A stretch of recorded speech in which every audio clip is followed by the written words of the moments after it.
Assalamualaikum warahmatullahi wabarakatuh. Perkenalkan, nama aku Faiza Diazmi dari Bimbingan dan Konseling Angkatan 2022. Halo semuanya, apa kabar? Semoga kabarnya baik-baik aja ya. Oke, di sini aku akan menjelaskan nih apa saja tes yang dilakukan saat SMA. Ternyata ada 3 tes loh yang akan dilakukan. Yang pertama adalah tes intelijensi. Nah, apa itu tes intelijensi? Tes intelijensi adalah tes untuk mengetahui IQ atau tingkatan seseorang. Nah, pengertian tes intelijensi sendiri adalah kemampuan berpikir secara rasional dan dapat memutuskan suatu keputusan secara tepat dan cepat. Nah, kita akan membahas tentang tes WISE yang ada pada tes intelijensi itu sendiri.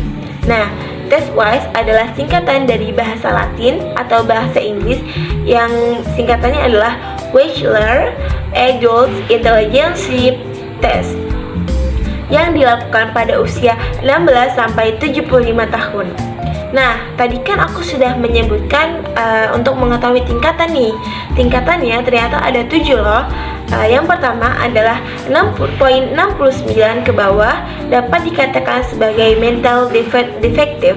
Kemudian pada tingkatan yang kedua adalah poin 70 sampai 79 dapat dikatakan sebagai borderline.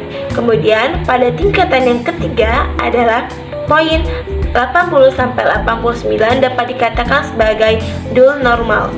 Selanjutnya adalah tingkatan yang keempat, yaitu poin 90 sampai 109 adalah average atau rata-rata.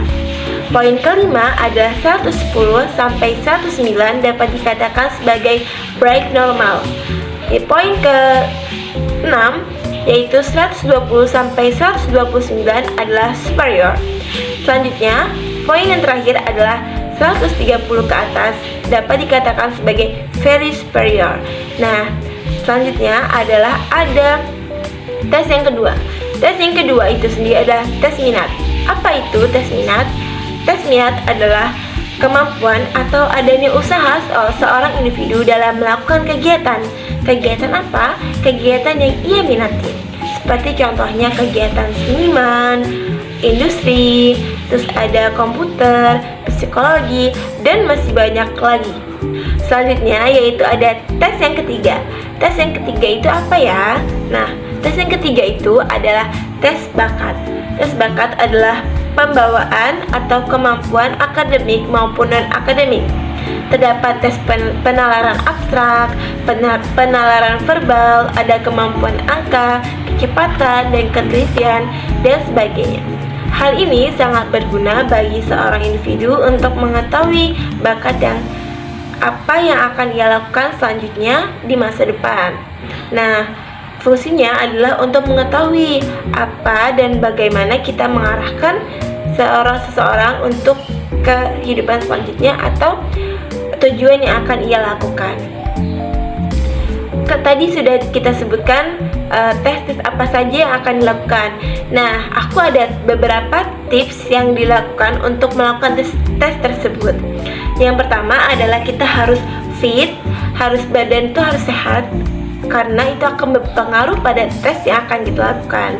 Yang kedua adalah tenang dan tidak stres, karena itu juga sangat berpengaruh saat kita melakukan tes tersebut. Yang ketiga, nyaman dalam artian nyaman baik saat di ruang tes, nyaman dengan pakaian yang kita gunakan, dan sebagainya. Oke, sekian dari aku ucapkan terima kasih. Wassalamualaikum warahmatullahi wabarakatuh. Bye bye.